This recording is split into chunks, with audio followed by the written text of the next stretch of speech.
de Altac Solutions por Altac International. Queremos ser su activo más confiable. Este es un espacio para todo director y gerente que desee mejorar el funcionamiento de su empresa y la toma de decisiones. Altac Solutions, el acceso al verdadero valor agregado. ¡Empecemos! Porque todo lo observamos, queremos comentarte en este episodio sobre los métodos de precio de transferencia y cómo se aplica cada uno. Parte 1. Nos acompañan Jorge Bachi de Altac Argentina, Roberto Vargas de Altac Perú. Bienvenidos todos. Comencemos. Adelante, Jorge. Brenda, muchas gracias. Vamos a tratar en esta ocasión lo que denominamos o lo que se denomina los métodos de precio de transferencia, pero como siempre nos gusta hacer, vamos a comenzar un poquito más atrás, volviendo a repasar qué es un precio de transferencia.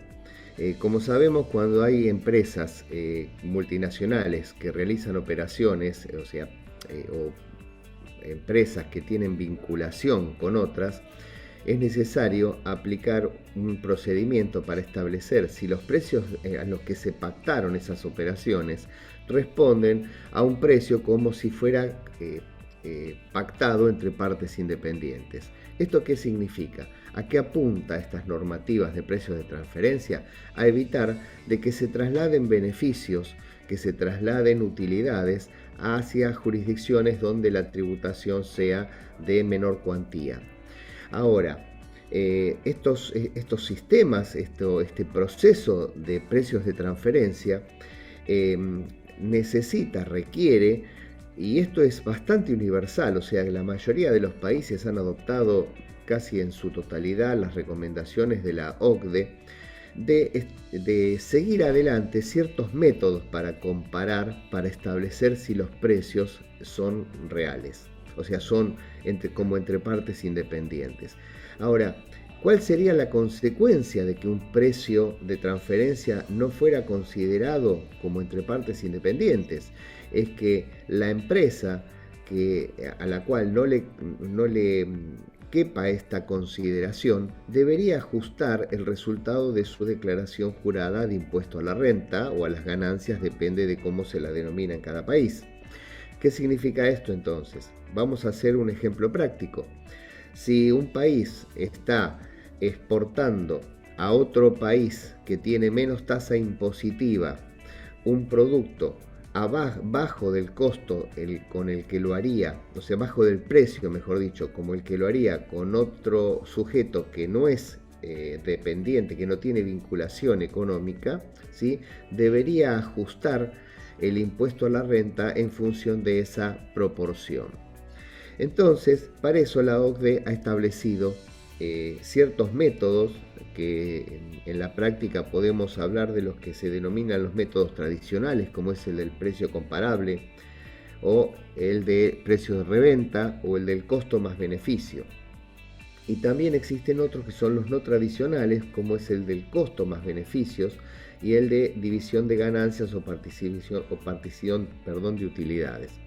Los métodos tradicionales sí apuntan más que nada a una comparación, digamos, entre otros precios conocidos y un poco establecer cuál es el análisis de costos que lleva a las empresas a poder operar en los precios en los que evalúan sus operaciones de venta. Esto sería aplicable, por ejemplo, al segundo y tercer método, como es el precio de reventa y el del costo más beneficios. En cambio, en los no tradicionales, a lo que se apunta es a cómo se reparten las utilidades entre las distintas jurisdicciones, ¿no es cierto? Eso es lo que específicamente apuntan a controlar de alguna manera. Y existe otro método que se denomina el sexto método y que de alguna manera ya ha sido aprobado y aceptado por la OCDE, que es el que se denomina como valor de cotización, que es un método muy particular que no se aplica en todo el mundo, sino básicamente en países de América Latina, en países agroexportadores, y lo que busca este sexto método es comparar con el valor de cotización del producto al día en que se embarca el pedido, ¿no? Básicamente esto se utiliza para commodities y por eso ha tenido de alguna manera alguna recepción en toda Latinoamérica, que como sabemos son países agroexportadores. Ahora, como vemos, existen varios métodos y ustedes se preguntarán, pero ¿y cuál es el que me corresponde utilizar? Bueno, hay una serie de indicadores, una serie de parámetros que nos van a ir de alguna manera aconsejando, recomendando cuál es el método más adecuado al tipo de operación que estoy analizando. Esto es muy importante porque hasta la elección del método o una elección incorrecta del método puede ser objeto de un cuestionamiento por parte de la administración tributaria que intervenga. Entonces, como vemos, estos métodos que vamos a ir explicando en los próximos podcasts y vamos a ir ampliando, tienen sus particularidades. En general, los han adoptado todos los países que integran la OCDE y prácticamente no hay diferencia en la aplicación entre un país y otro, salvo algunos aspectos más mínimos y sobre todo algunos conceptos de nombres y demás, pero en general todos los países han aplicado los mismos esquemas para establecer estos métodos. Recordemos que no está de más siempre decirlo, que todas las recomendaciones que emite la OCDE son o se encuadran dentro de lo que llamamos el soft law, o sea, normas blandas. ¿Qué significa esto? Que el hecho de que la OCDE emita una instrucción, una recomendación, no implica que los países adheridos la tengan que utilizar obligatoriamente. Para que esto se transforme en un uso obligatorio por parte de cada país, el país tiene que adoptar su legislación y transformarlo ahí sí, ya en leyes, en normas, en resoluciones, estas recomendaciones de la OCDE. O sea que no implica que una recomendación de la OCDE sea de cumplimiento obligatorio por los países adheridos, sino pasa primero por su parlamento, por su Congreso, y esto se transforma en una ley. Hay el método más, vamos a decir, el primero de ellos, que es el de precio comparable, y un poco también uno de los que suele utilizarse más, así más comúnmente, respecto de que existen tablas a nivel internacional para poder establecer los comparables, que es el primer método. Existe también una particularidad respecto de los precios comparables no controlados, y sobre ese tema quisiera que Roberto Vargas nos amplíe este concepto. Gracias, Jorge. Bueno, complementando precisamente lo que nos ha comentado hace un instante Jorge, todo tiene una relación, y el precio comparable no controlado es un método pues que compara el precio que se aplica para bienes que se transfieren o servicios que se prestan en una transacción controlada con el precio que se aplica para bienes que se transfieren o servicios que se prestan en una transacción no controlada comparable, pero en circunstancias similares, ¿no? Entonces, el precio comparable no controlado vendría a ser una especie como de método preferencial, ¿no? ¿Por qué? Porque permite probar el principio de libre competencia, o ARLEMS, o valor de mercado. Y lo interesante y la riqueza de esto es que muestra las fortalezas y debilidades de la empresa y la parte contable, y además muestra indicios de riesgos fiscales en el tema de precio de transferencia para el contribuyente. Entonces, para aquella persona que no está muy ligado a lo que es precio de transferencia y quizás con el precio comparable no controlado, lo podríamos resumir de la siguiente forma. Un precio pactado de bienes y servicios lo podemos denominar precio de venta cuando es con clientes independientes. Y lo podemos llamar precio de transferencia es cuando se pacta con clientes relacionados. Entonces, de una manera simple y sencilla, el precio comparable no controlado lo podríamos decir así. Es precio de venta comparables de clientes independientes. Esa sería una manera muy rápida de podernos ubicar de qué es lo que estamos hablando. Evidentemente requiere la preconstitución de la prueba por parte del contribuyente, es decir, que demuestre documentación, criterios, información, hojas de cálculo, políticas de precios, etcétera, ¿no? ¿Por qué? Porque si dice que es precio comparable no controlado, entonces tenemos que entrar a temas de análisis de comparabilidad, comparables internos, mercados activos, condiciones contractuales. Si todo esto decimos que es similar o de condiciones particularmente cercanas al bien o al servicio que estamos analizando, lo siguiente que habría que ver es el precio. Y es ahí donde viene la otra parte interesante, porque cada empresa pues tiene distintas políticas de precios, ¿no? Descuentos por volumen, por pronto pago, distancia geográfica, y podríamos hablar muchas cosas más, ¿no? O de repente las famosas compras corporativas que hacen muchas empresas que están ubicadas en distintos países y crean una empresa instrumental o crean una intermediaria que es la que se encarga de todo ese proceso. Entonces ahí es donde la administración tributaria le pone el ojo y dice, ok, a ver, analicemos esa transacción. Lo siguiente pues es que los contribuyentes, y por experiencia ya lo tenemos definido, que no tienen sus procesos, sus procedimientos, y a veces la Contraloría tiene que incurrir en tiempos adicionales para preparar esta información. Y ya sabemos pues que la información contable genera valor agregado para la gestión estratégica del negocio.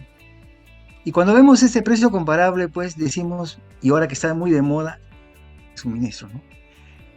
La empresa, el contribuyente, cuando hace transacciones con clientes independientes, lo primero que hace es revisa su cadena de suministros.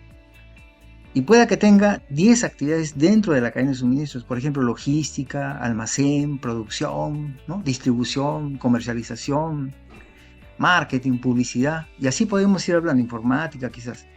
Pero cuando está frente a una transacción de un vinculado y comienza a analizar la parte comparable, se da cuenta que para efectos del vinculado solo requiere de repente hacer actividades como logística, almacén, producción, distribución, y llega hasta comercialización, hasta ahí. Entonces, por eso es que es importante que la experiencia en este caso de quienes tienen que ver con este análisis puedan reconocer la conformación de esta cadena de suministros, porque la carga de la prueba, en este caso del precio comparable no controlado, es el contribuyente. Entonces es el contribuyente quien tiene que tener mapeados sus procesos, procedimientos para poder demostrar cómo es que determinó ese precio vinculado, ¿no? Y por ahí se puede encontrar eso. Naturalmente, pues que evidentemente luego del análisis contractual pasamos al análisis funcional, y como ya conocemos la cadena de valor, podemos saber qué funciones hace la empresa, qué activos, qué riesgos, cómo controla sus riesgos, si tiene capacidad financiera, porque acá hay un detalle, ¿no? A mayor riesgo, mayor rentabilidad. Evidentemente, con todo este análisis que estamos comentando, pues ya sabríamos de que nadie se hace un negocio para no generar rentabilidad, siempre tiene que haber un margen. Y hay, en este caso, en esta cadena de la formación de precios, determinados participantes que tienen un porcentaje de rentabilidad. Entonces, el que tiene mayor rentabilidad es el que hace pues más activos y más riesgos. Y eso nos permite determinar quién es el sujeto del análisis, si es el contribuyente o es el vinculado. Entonces, por eso es que este método es el que la administración tributaria en primer lugar lo va a solicitar, lo va a requerir. Y entonces, una vez que está normalizado el precio de venta y el precio de transferencia, el siguiente paso es, si tenemos un universo de 5 o 10 precios comparables con clientes independientes, ¿qué hacemos? Utilizamos la estadística. ¿Y para qué es la estadística? Para establecer el rango intercuartil de precios de mercado. Es decir, esos 5 o 10 precios los tabulamos de tal manera que obtenemos el cuartil 25, el cuartil 50 y el 75, y ese sería el rango intercuartil al cual el siguiente paso es llegar al principio de libre concurrencia y ahí determinar si está sobrevaluado o subvaluado, ¿no es cierto?, la transacción evaluada con este contribuyente y con este vinculado, y si ocurre eso, pues tendremos que aplicar la tasa del impuesto a la renta. Entonces, como verán, este método es muy importante porque te da la posibilidad de conocer a profundidad, en este caso al contribuyente, y cómo le puedes tú ayudar a administrar mejor su determinación de ese precio, su margen de rentabilidad, y cómo le puedes ayudar a que pueda adecuadamente establecer tributariamente su precio de transferencia. Adelante, Jorge. Bueno, Roberto, muy claro, muchas gracias. Y bueno, como mencionamos, este es el primero de 3 podcasts que vamos a ir, en donde vamos a ir desgranando toda esta problemática y vamos a ir ampliando de alguna manera cómo en qué se basan y cómo se utilizan en la práctica estos métodos. Así que bueno, nos despedimos hasta la próxima. Te paso la posta, Brenda. Gracias a todos los oyentes por tener interés en esto. Somos Altac Internacional y una red que entre sus servicios principales brinda el servicio integral de precios de transferencia. Muchas gracias. Adelante, Brenda. Muchas gracias a Jorge Bachi de Altac Argentina, Roberto Vargas de Altac Perú, por este episodio sobre los métodos de transferencia y cómo se aplica cada uno, parte 1. Gracias a nuestros invitados y oyentes por acompañarnos el día de hoy a descubrir nuevas soluciones para nuestros negocios. Los esperamos en el siguiente episodio. No olviden que pueden encontrarnos en las redes sociales como Altac International y Altac Latam. Queremos ser su activo más confiable. Nos vemos.